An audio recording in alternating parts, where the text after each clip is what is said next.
I'm a person who tends to evaluate businesses first and then get passionate.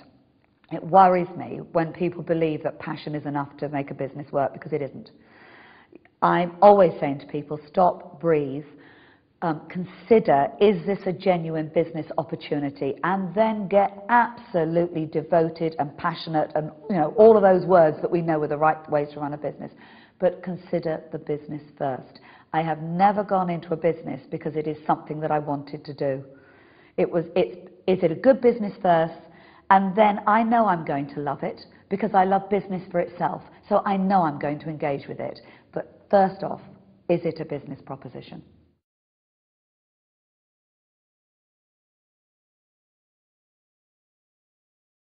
Recognize your customer. And that is from actually saying hello to them, if you possibly can. Remembering that they were there last week, if you possibly can. That means so much. And if you can't, if you're not in a room with your customer, find a way of recognizing your customer. Make them feel special and important. Build a relationship with them. It's very difficult to leave somebody that you believe you've got a relationship with. And yes, it's much easier when you can look them in the eye, but find a mechanism for doing that when you're not dealing with them face to face. So that's one of my most important lessons. Tutting, pulling faces, smiling at a customer and then turning away and pulling faces at them is completely out of order. It's dishonest. It's pretending to be one thing and behaving in another way. And that's a lesson I've always carried with me. At Westar, I will not, and I will never have this anyway. At Westar, I would never allow any face pulling, anybody, coming off the phone and saying silly so and so. I wouldn't have it, because it gets into a business. And if you genuinely value your customer, you have got to behave through and through. You've got to value them. You've got to genuinely value your customer. So I won't have any two-faced customer activity going on.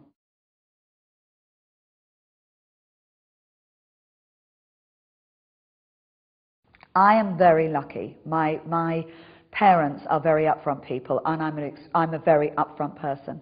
And we could have very open debates, and they were very clear. We've always been very clear. Business is business, family is family. And when we walked into a meeting to discuss me joining the family business, I was a potential employee to work within the business, and we were very clear about that.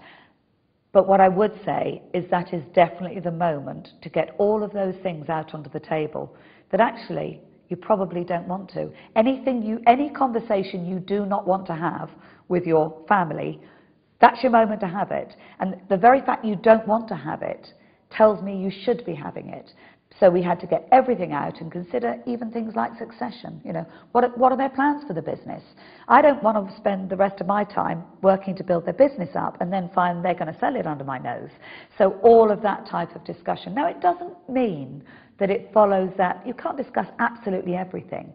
But I think the mere fact that you start off by being completely honest and open, direct and upfront with each other, means that's the way that you carry on.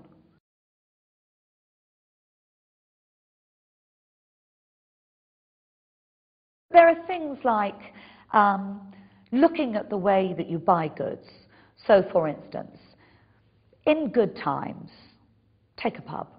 A pub might think, well, I can't be bothered to unload my brewery, stock every week. I'll just put a load of stuff in the cellar and then I can take next week off. And looking at the way you structure deliveries, saying, well, actually, instead of having a monthly delivery, which means that I've got to pay for that stock, a month's worth of stock, I'll have a weekly delivery, which means that by the time I pay for that weekly stock, I've sold it. So looking at that, now if you're on the other hand, you're invoicing out to people, restructuring your invoicing, offering people more deliveries, for instance, saying, well, actually, I only used to deliver once a month, but now I'll deliver every week. But before I deliver the next delivery, you're going to have to pay me. Offer discount terms against your invoices.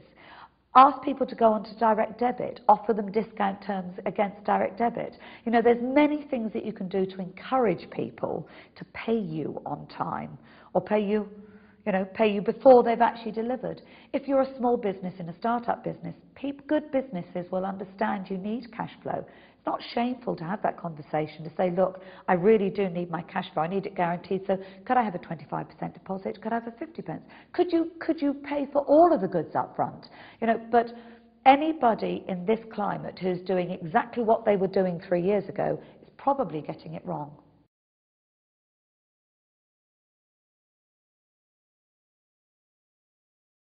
I'm investing in more businesses now than I have any time in the last 2 years. There are plenty of opportunities at the moment because what are we seeing?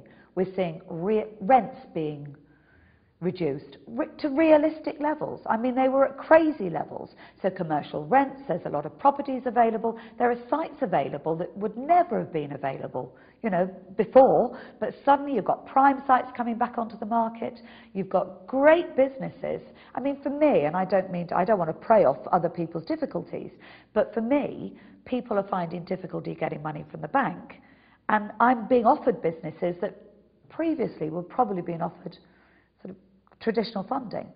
If you keep that in your head all of the time, people are looking for good value, not necessarily cheap, good value, and make sure that the message you're telling them is the value they are getting out of it.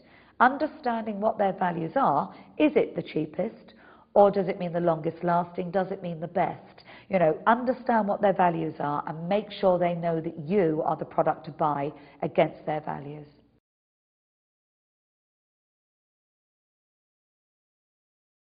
First off, you need to be very, very open with your staff at the moment. Everybody understands what's going on. A conversation with your staff saying, look, the best we can do is get through this difficult times. We're not going to be able to reward you we're not going to be able to increase your salaries, or if we are, it's not going to be a huge amount. But making them understand that you are all in this together, you are working for their job to be safe, I think is pretty motivational, because feeling part of what's going on is really what motivates us. What does not help is when doors get closed, no communication goes on whatsoever, people just think their salary's not being increased or they're not being recognised. You know, that's the worst thing in the world. Well, that's nice, isn't it? I have no idea what's going on, and it becomes them and us. So I think people understanding is the most motivational thing you can do.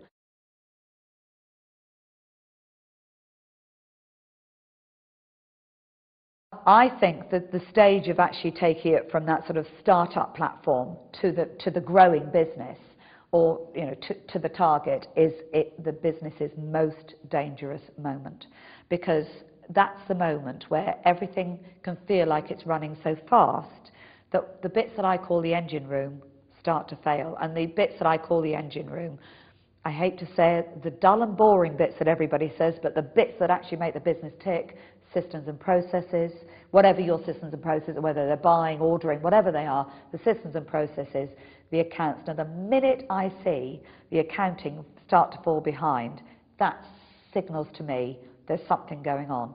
But a big, big warning when you go into that growth spurt. Keep your eye on the dull stuff. Keep your eye on the stuff that you really don't want to be doing. You want to be doing exciting stuff, opening shops and having open events, but the engine room has got to be running very smoothly.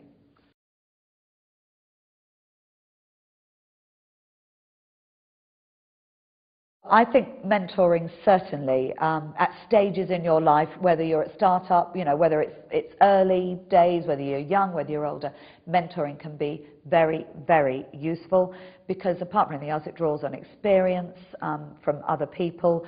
Sometimes you can't see the wood for the trees, and a mentor, usually, all I'm doing is asking the right questions, getting rid of all of the stuff, saying, dump that, that's not important, dump that's important, now focus on that.